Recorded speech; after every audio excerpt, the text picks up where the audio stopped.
Welcome back to Downloadable Content. We are SJ. And Alex Herschel. Today, we're going to talk about Star Wars Jedi Fallen Order. Let's get right into it.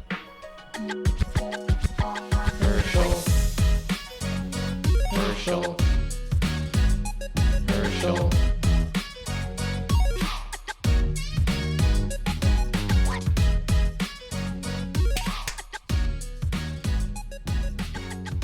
Alex, how are you? Good. I'm good. It's kind of interesting to do it without the video component, going back to our early days. Back to the good old days. Hosting. Yep, so just so the flock is aware, my bird chewed through the camera cables again, and I thought I fixed it, and it was working when I first tested it, but when we went to set it up tonight, it wasn't working. So audio only just for this time. Yeah. But no, I mean, outside of that, everything is going smooth enough. Nothing really to complain about. Anything new and exciting in your life? Zach, who's been on the podcast before, gifted me Metroid Prime Remastered on the Switch. So I gotta play that now. That's gonna be my next game. But there's something else that I hadn't told you before we started recording, which is that I was also gifted Control. Oh, man. Yeah, Jordan gifted me Control. So, do you know anything about that game? I haven't played it myself, but I know that Remedy is kind of a new darling in the gaming space, and that Control was really their first one that blew up, because Alan Wake was just kind of existing, the original. But that Control was like super well received, and even now very much adored. So is it a spin-off of the Alan Wake universe, or I know it's like set within the same, world, but Right. So as far as I'm aware, there really isn't a connection between Control and the first Alan Wake game. I think it's pretty much its own standalone thing. I mean, maybe Easter eggs or something. Yeah. But like, I don't think if you've not played the first Alan Wake, like, you're not going to notice those connections, I think. Gotcha. Yeah, I'm pretty excited. So I need to try to balance playing both of those two games. And I think it's just going to be, if I have the PC available, I'll play Control. If I don't, I'll play Metroid.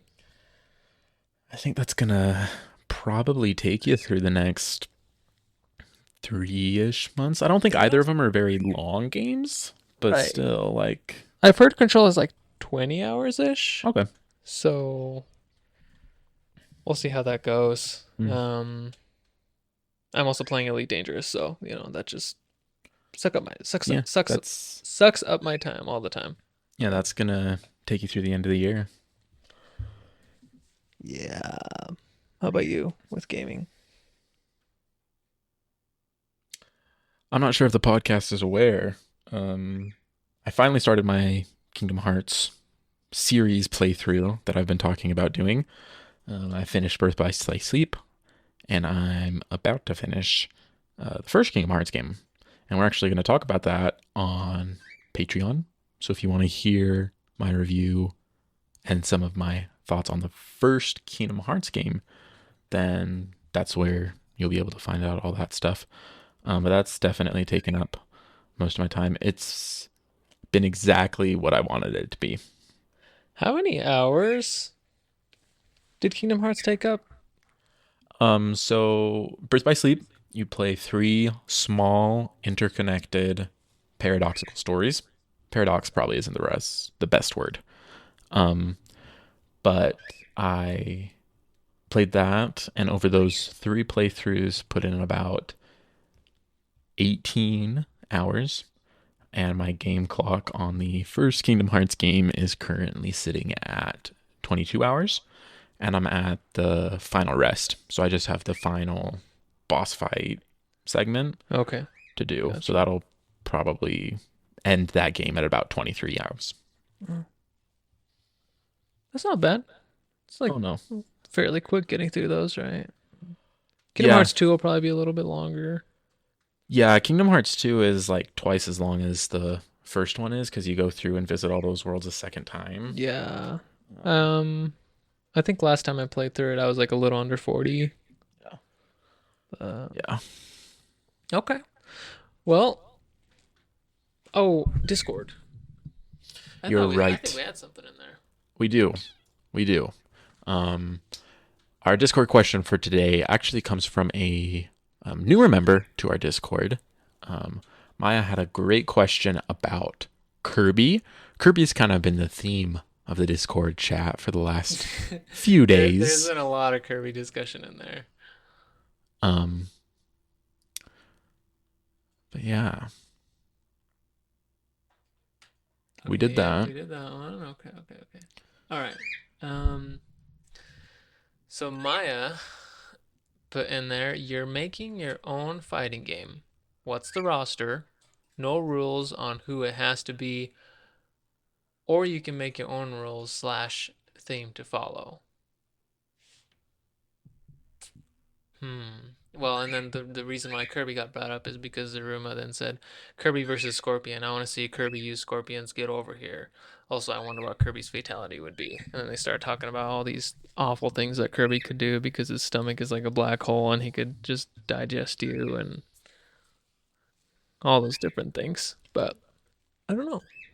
What kind of fighting game roster would you make? So these questions are kind of hard for me because I think Super Smash Bros. Ultimate is pretty much everything that I ever wanted. It is pretty good. In a fighting game. Like, I could probably give you individual characters that I would have liked to see on the roster. Like, I still want to see Girahim in Smash. Yep. I mean, actually, I'm kind of with you though. Like Smash has so many characters that I would want in this theoretical fighting game that it becomes a point of, okay, who else would you just want to add to Smash? Right, like, and then there you go. That's where I'm at. And I actually would like my favorite fighting games are platform fighters rather than the traditional side-by-side ones. So yeah, I think it would be just Smash plus extra characters. And I agree with Girahim. I also would love to have Midna would be another cool one. I'm just thinking of like Hyrule Warriors characters that are really cool. Let's see. It would be cool to have like different versions of Ganondorf. Okay. So like maybe you have the pig Ganon, and then you've got Ganondorf. Phantom Ganon would be really cool with the spear and the horse. Also, can we like have Ganon use magic? Because he uses magic in like every single game. There you go. I think we just solved Smash Bros. That's all you need to do. I'd want Aloy from Horizon. Really? You like Aloy that much? You've been recommending Horizon Zero Dawn to me for the last 2 years. Yeah. So, but I never really got the grips that it was like Aloy specifically that like played a factor in that. I'll be honest, I'm just kind of throwing out characters because I think it would be fun. Oh, okay, okay. Aloy is a good character. I don't think she's the best. She's a pretty simple protagonist. She is who she is, and she is that way for very obvious reasons of what happens in the game. But still play that. Yeah. I know there's characters I'm forgetting. Hang on, let me just look over there. For me, a lot of characters that I'd like to see, like just don't make sense because they're licensed from like other companies. Oh, like what about anime characters? Is that where you were going? No. Okay, sorry. I was leaning into Star Wars. Like, I'd love to see Darth Vader, but it doesn't make any sense. And Okay, but like this is like your dream fighting game, right? well, then Darth Vader and so I'd Smash? have Darth Vader, I'd Yeah. have Obi-Wan, Okay. I'd have Spider-Man probably. Um, You better not forget Count Dooku. Count Dooku. Yeah. General Grievous, the unnerfed version of General Grievous from the original Clone Wars animation. Can we get Naruto in there? My boy Goku. Okay, have you heard of this game called Jump All Stars? I think it's called Jump Force. Jump Force. No, it's not Jump Force. It's Jump something All Stars. It's a 2D game on the DS. Oh no, I have no idea what you're talking about. Imagine Smash, but it's like it kind of looks like a Flash game, like 2D, right? And it has slightly different like mechanics, but it's basically like the Smash equivalent for anime. And it has like Okay. a whole bunch of just like jump characters in it. I had a blast with that game when I was like in middle school. Nice. Anyway, sorry. I could go on for Well, there you go. Oh, There's our dream fighting roster is Smash Bros. Ultimate plus others. So, yeah. maybe Thanos. Shrek. Can we get Shrek, please? His taunt would be "This is my swamp" or "Get out of my swamp" or something. Don't care. Anyway, what's our main topic? So our main topic is Star Wars Jedi Fallen Order. Because I think this is the first time since Legend of Zelda Tears of the Kingdom that we have played the same game. I mean, you played Jedi Fallen Order a while ago. Yeah, but you're right. I think this is the first game since then that we'll be talking about that we've both played. Before this game, you were mainly going through a bunch of indie games, right?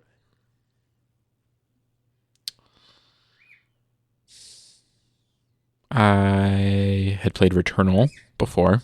Oh yeah, you did. I forgot about that one. What did I play before Returnal? Red Dead Redemption 2. Okay, never mind. You Yeah, played some big it hadn't ones. been indie, but Yeah. just very different from what I normally Yeah. play. Oh. But yeah, so we have pretty much our list of topics. Yep. That we're just gonna discuss. We're gonna talk a lot because I think we both have a lot of thoughts about the game in general.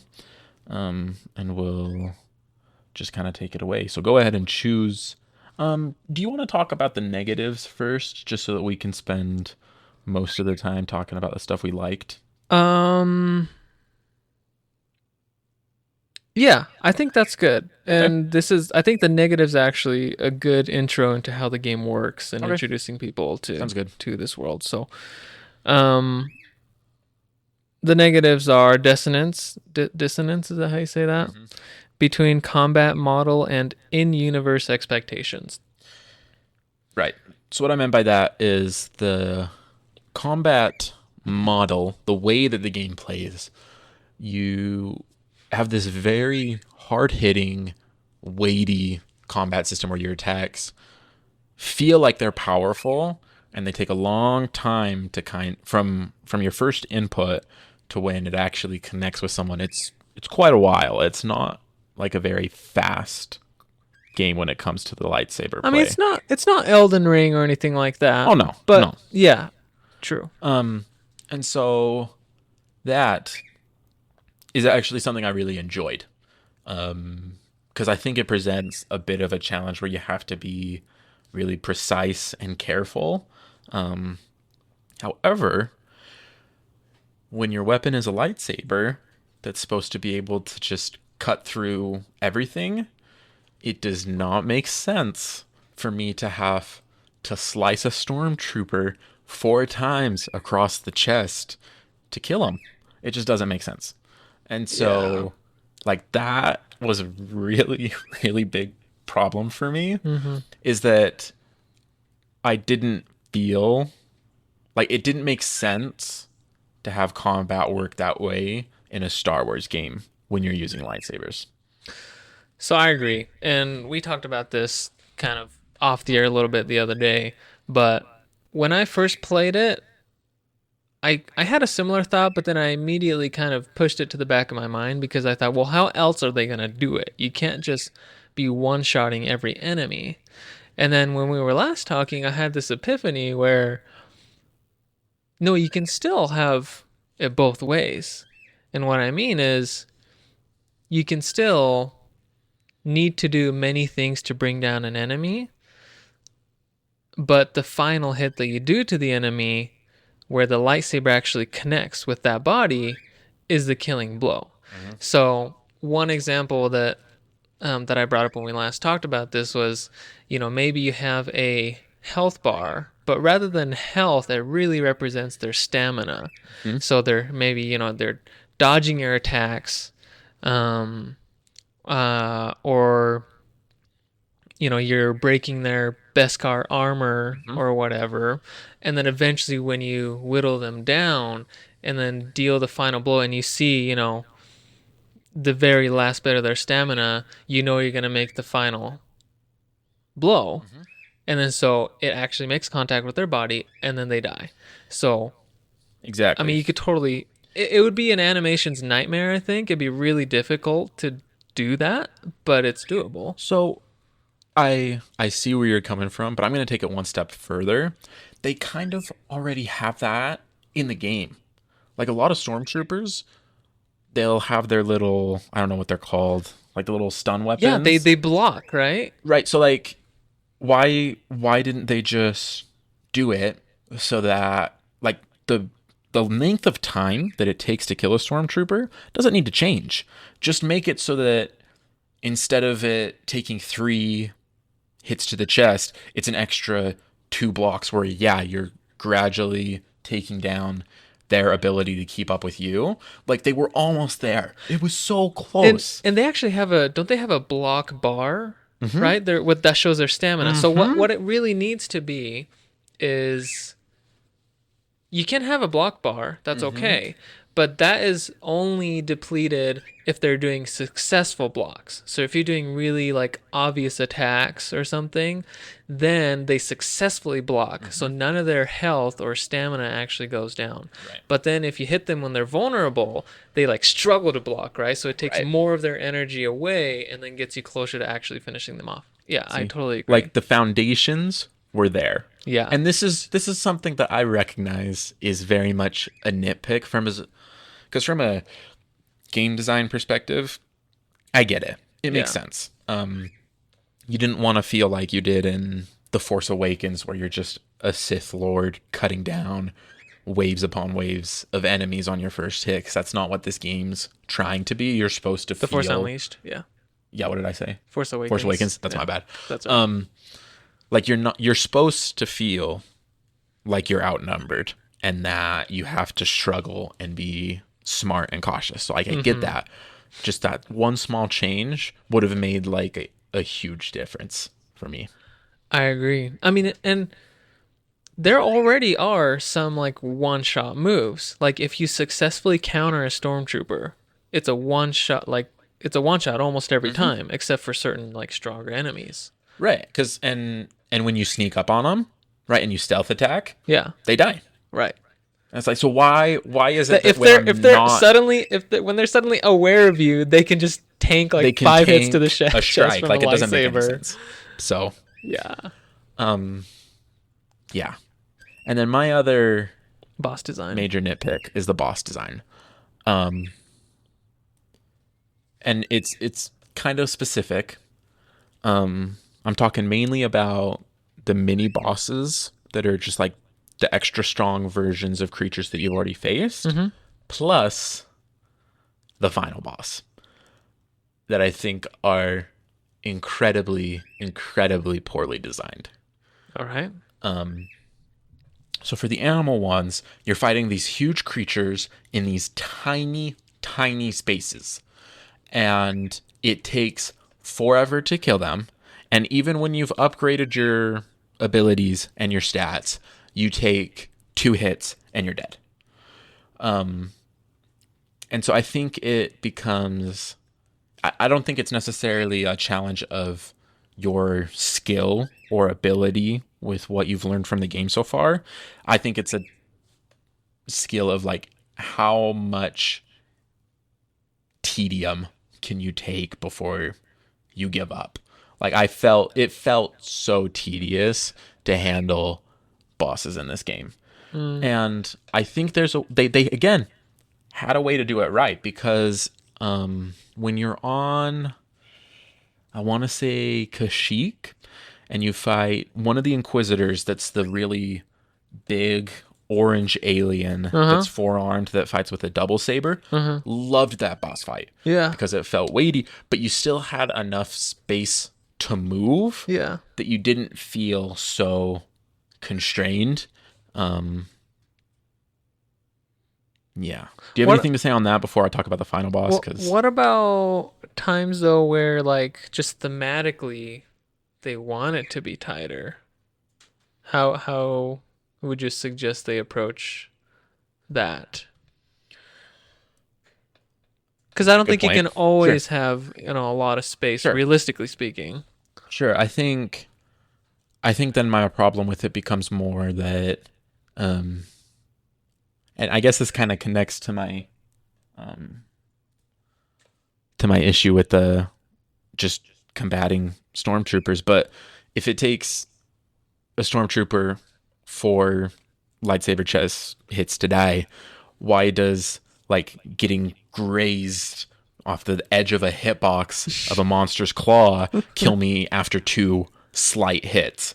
And I'm supposed to be a Jedi, this all-powerful warrior. Like, it just... And you can swing your lightsaber at his arm like 20 times and it doesn't chop off. Right. Or, he just gets burn marks. Right. Yeah. You got the big, like, rabbit-looking sloth things. You know which one I'm talking about? Is that the one that's on the planet with the water? Yeah, and there's like one big one in the center. Yeah. Like, he tanks so many hits. He's so tanky. It makes no sense. And again, because like you die so quickly compared to what it takes to kill them, like it just makes it goes beyond making you feel weak as a Jedi, which I think is a good thing for this game and the story and what it takes. But from a gameplay perspective, it's just frustrating. Like it doesn't. Yeah, when it just takes too long and they're unnecessarily tanky, I do agree that doesn't add a whole lot. Yeah. Now, the final boss. I really don't like the final boss. Because I feel like it goes against a lot of what the game has taught you so far about fighting enemies. Because you've had a couple lightsaber duels before this point where the way that it works makes sense. But the final boss, like, she, for some reason, just like has all of these moves and way to space and just disrupt any sort of attack plan you have. And like it's not enjoyable. I had a really bad time playing it. And if it wasn't for what comes after that boss fight, I would have been like very disappointed. Yeah. With how the game ended. Now this was a while ago, but I remember liking the final boss. I thought it was cool. I liked that when I thought that I was gonna get some damage on her, she had a way to get out of it. Like it felt like I was playing someone that is beyond the enemies that I've fought, and I kind of liked that it. The game knew that the player would think that, oh, if I do this, I can get hits on her easy. And because the game knows that, the game has a way of going around that, like a certain parts of the fight. And I like that because it almost felt like I was like fighting another actual lightsaber wielder like Cal, kind of. But I could totally see how somebody would have your take as well. I think it's totally valid. Yeah, I just did not love it very much, but well, those are the negatives. The only downsides that we really found to it. Should we just start going through the positives? I mean, let's talk about the main character, Cal. There's a lot of positives. So his name is Cal Kestis. I like that the game does a really good job with the story of immediately making you like him. He's immediately likable, and you immediately care for him after like the first 10 minutes of the game. Him and with his friend and all of that stuff, you're immediately invested, and that is what any good video game should do that is trying to like build a good character, and it makes you want to play the game. And you find out more about Cal and his history and stuff, and his master and all that as you play the game. So you find out more about his past in a way that makes sense that you're finding it out that way. And yeah, I really like it. Yeah, no, I think it does a very good job. Star Wars, in my opinion, see, this is the hard part about talking about Star Wars, is someone's not gonna like what I say, and people are very, very passionate about Star Wars. So hopefully y'all can just take what I say with a grain of salt, right? If you disagree with it, then you disagree with it, and that's fine. From my perspective, in each kind of era of Star Wars, there's like one or two really, really solid characters, and then the rest of them are pretty forgettable. They're just like, they're not, when I say forgettable, like they're not a standout. Like I'm not going to bring them up as this is the way that you do a character like this. Sure. Right. Okay. Like Star Wars has never been a great collection of lots of characters. I love a lot of characters, but I wouldn't call them sorry, the audio is really messing with me today. I wouldn't call them if that helps. I wouldn't call them like especially well written. But I think Cal Kestis is very well written, especially when you take into consideration that when he experienced Order 66. We've seen, Jedi who survived that and kind of how it impacted them. But we've never seen like an 11-year-old kid who had to.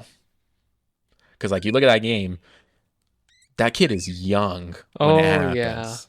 Yeah. Like he's a child. Yeah. He's not even like a full-on teenager when everything goes down. Yeah.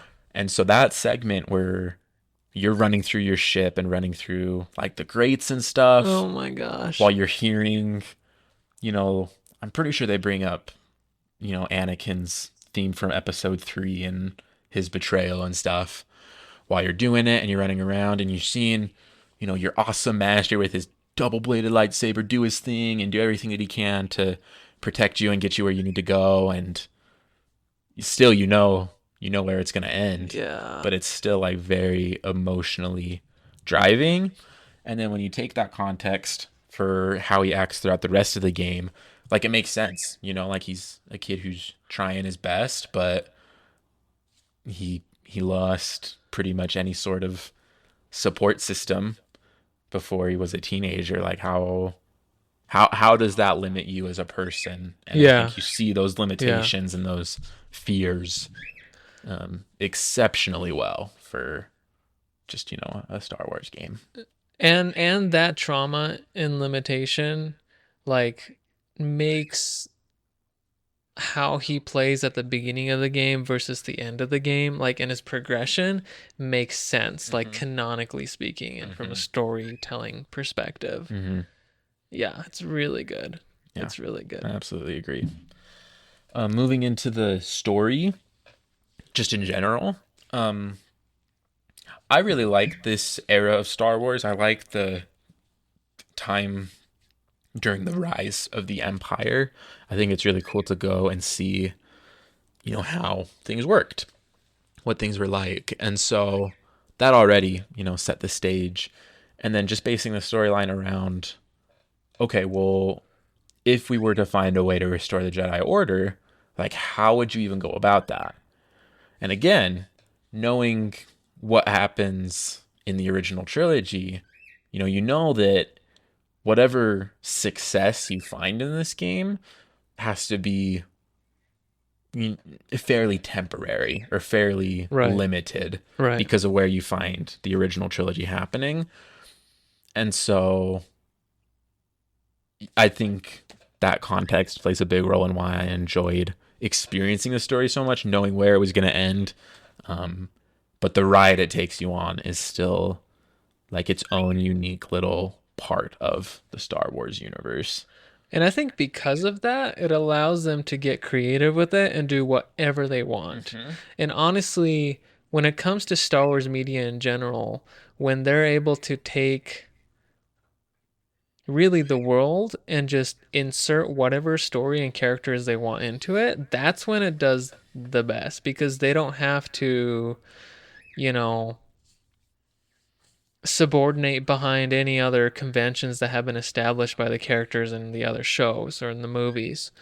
And that's why I really liked Andor so much, like the TV show, because this was a new character that we knew a little bit about, and then it just builds his history, which is not tethered to really anything else we know about the Star Wars universe. And the same thing for The Mandalorian as well. Mm-hmm. Yeah, I totally agree. Really, really good. Yeah. And as much as I disliked the final boss, the last 10 minutes of this game were phenomenal. Yeah, it's pretty epic. If you pause, I mean, can we talk about specifics on that, or should we not? Okay, if you want to avoid spoilers, skip forward 5 minutes and you'll be safe. So Darth Vader shows up. And if you pause, like, all the major enemies kind of have like a little bio that you can read about him in your menu. And in Darth Vader's, it says something along the lines of, if you come across him, like, run. Don't even try. It's not worth it. Like, you cannot win. Mm-hmm. And so I knew that Darth Vader showed up at the end of the game, but I didn't know what that looked like from a gameplay perspective. Because I'm like, well, if I try to fight Darth Vader, like, I should lose. Like, I shouldn't be able to beat him. Yeah. And so you don't even try to fight him. You just spend 10 minutes running away as he force crushes and tries to get in your way of absolutely everything. And when he shows up, you like pull your lightsaber out, try to block 2 of his attacks, and then continue to run for your life because you have you're screwed. Chance. Yeah.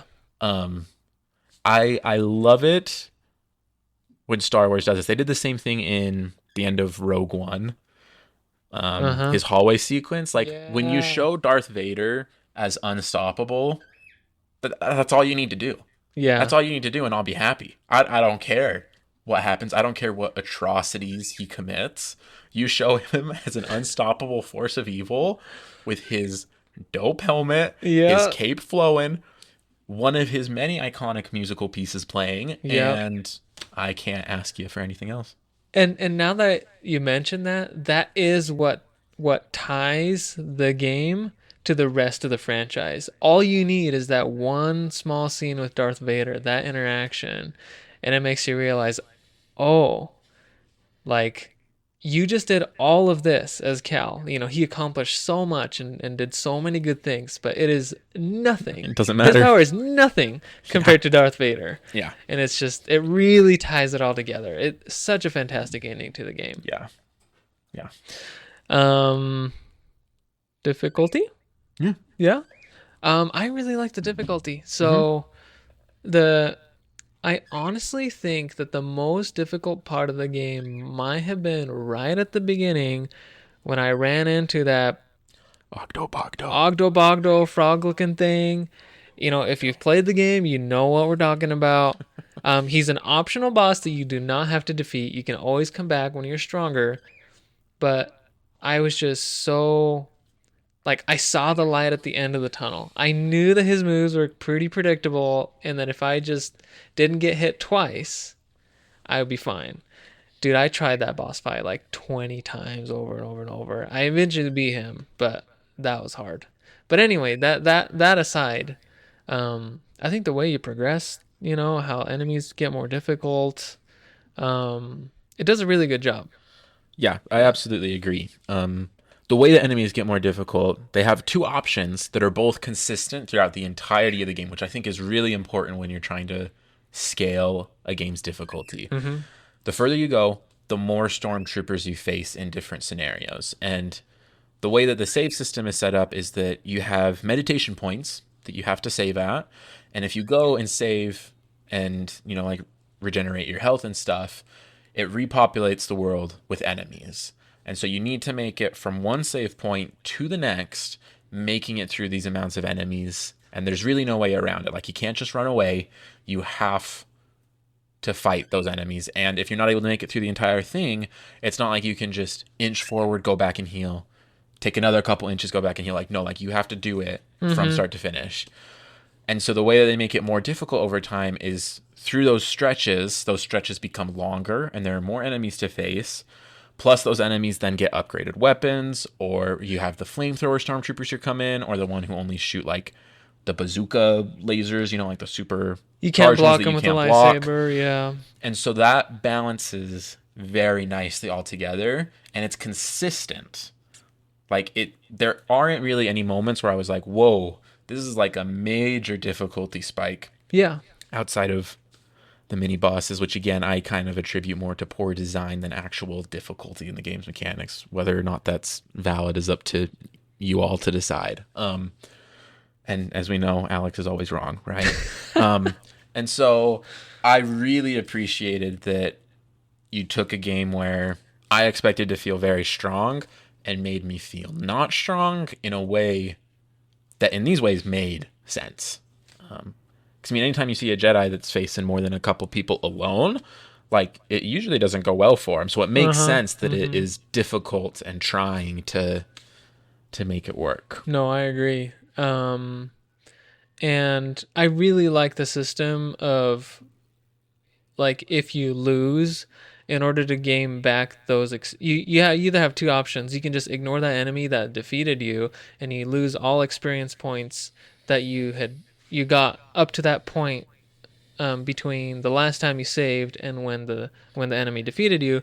Or if you go back to the enemy and you want to get that experience back, you don't have to fully defeat him. You just have to get one hit on him, and then you can run away. I really like that system because it provides just enough challenge to where it encourages you to, just try a little bit harder, try it again. But if you really don't want to, at least get one hit off of him and then survive and get out of there. Right. Yeah. Which I think is a pretty cool system. And I think that's a system that's also used in some other, like, Souls-like games, from what I've heard.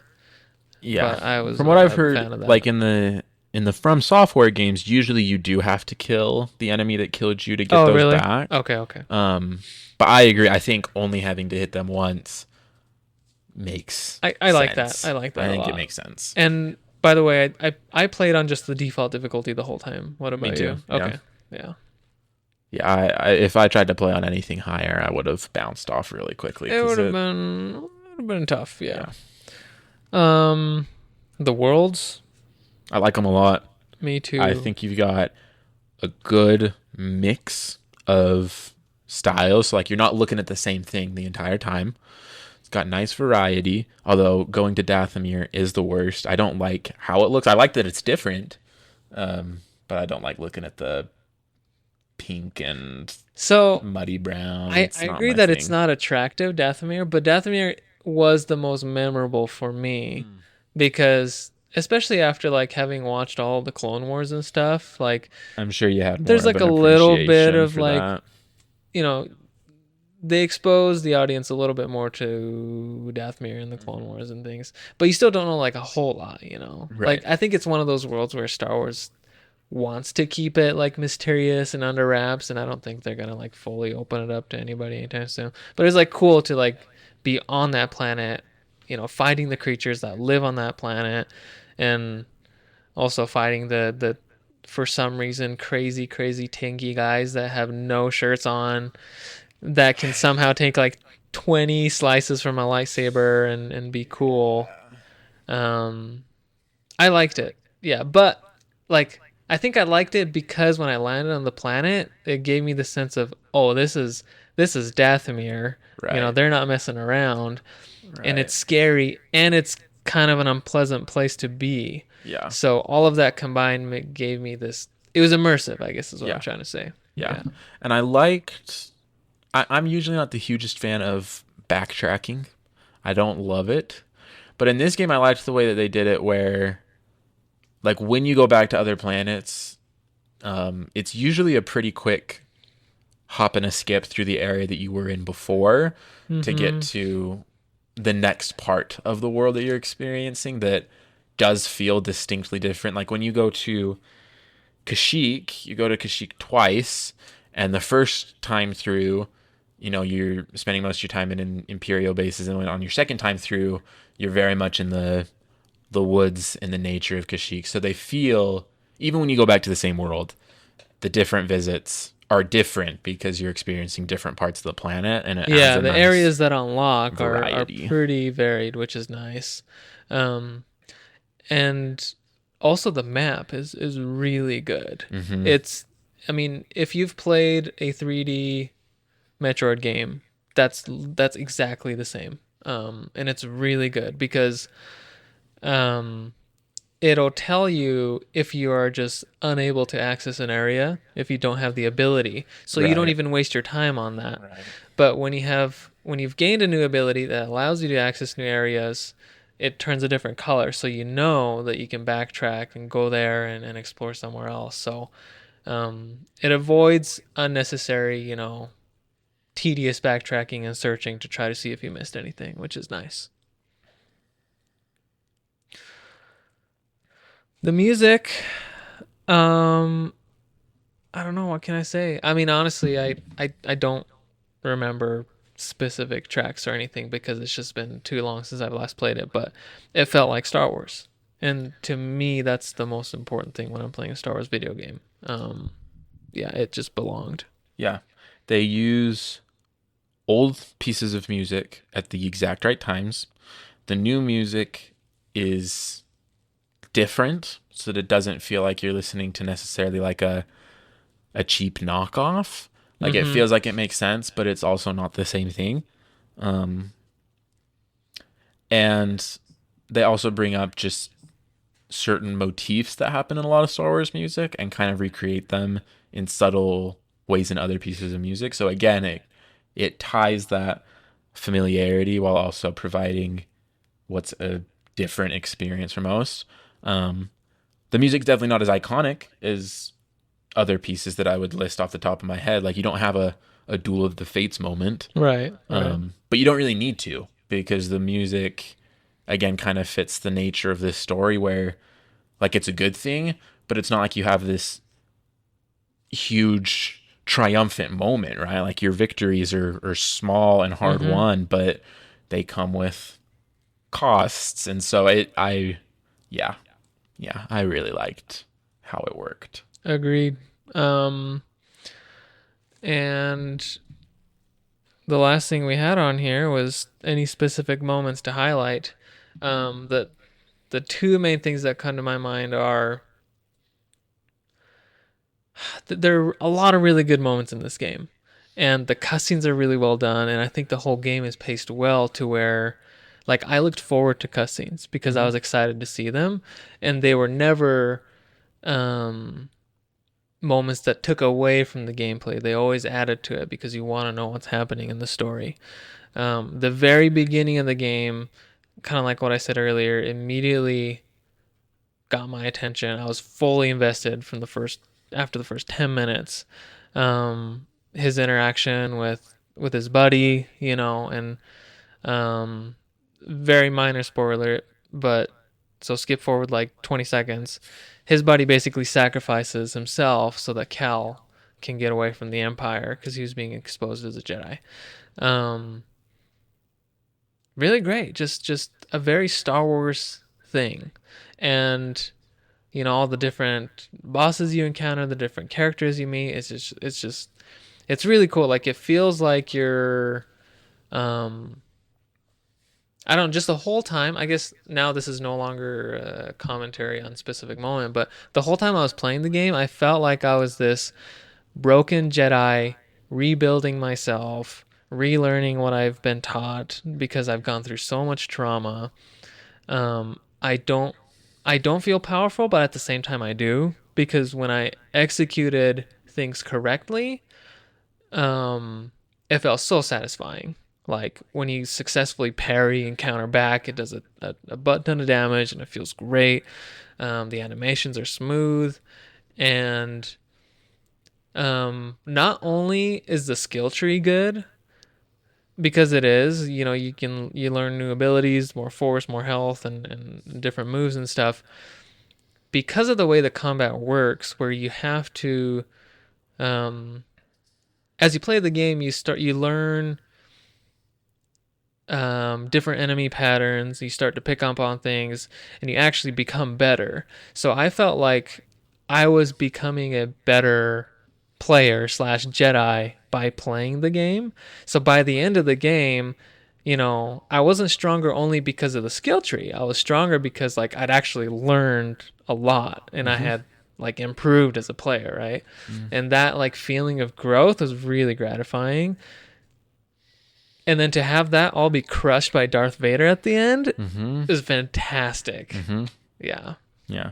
And to highlight kind of your point of growing from a broken or a stunted Jedi into what you were, I think the first combat sequence in the game really kind of shows you because you're running away from the Empire on a train, and there isn't a whole lot of people there, right? Like they've got like a small team of stormtroopers that are pretty thinly spread, and so you're going through it, and as you're learning, how to fight in this game, like it's not hard, right? Like, yeah, it takes a couple hits to kill a stormtrooper. I talked about that way too much in this episode, but like you're never a threat of dying until you face the second sister for the first time, and you realize after about 10 seconds that you are severely outmatched, that your connection to the Force isn't strong enough, you're not skilled enough with a lightsaber, like you're screwed. It's over. And so that moment really caught my attention of like, oh, okay, no, yeah, like we need to do some work. We got to get there. I already highlighted the two main moments I want to talk about with the Order 66 sequence, which I think is that was just as impactful for me as the Darth Vader scene at the end. Actually, yeah, no, I was thinking about that one, but I agree. Those two stand out as like, I use this term a lot, but peak Star Wars, right? Like it is, that's the kind of Star Wars that I just could do day in and day out. Yeah. And then one other moment I wanted to highlight is at one point you go to get a kyber crystal for your lightsaber. And I loved that portion of the game. Because you kind of get, little throughout the game, you are able to use the Force to kind of relive memories of the past, like 10 seconds of a piece of clothing that you find or a broken item. And it really helps to build, like the effect the Empire has had on people. And on this planet where you're harvesting kyber crystals, the Empire hasn't really found it yet. And so instead, like you hear just voices of like Jedi teachings and Jedi Padawans making their lightsabers and going from being initiates to Padawans. And so like that was like really emotionally satisfying. And then, you pick your kyber crystal. I won't go into too many details, but it's not as simple as you'd expect. But I really appreciated how they handled it because I think it fits what Cal's been through and the emotions that he's been feeling to where you now yeah, I just really, really enjoyed it, like a lot. So, I would give this a 9 out of 10. How about you? 8.25. Okay. Pretty good. I really enjoyed a lot of it. There are parts that, while good, like just little things that would have made things just a little bit better for me. And for me, if I give something a 7 or higher, that's like a full on, like, I'll recommend this to pretty much anyone.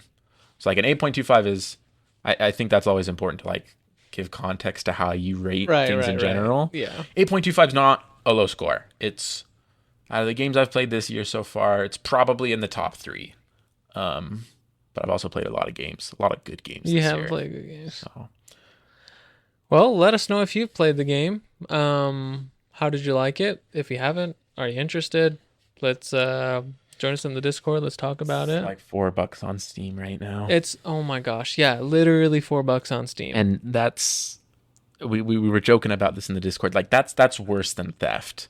That's like if you were to tie someone up, rob his family store, and then like put like most of it in a pile, burn it in front of him, just to like get the satisfaction of like you have no control over. Like, it's, that makes it sound way darker than I wanted it to.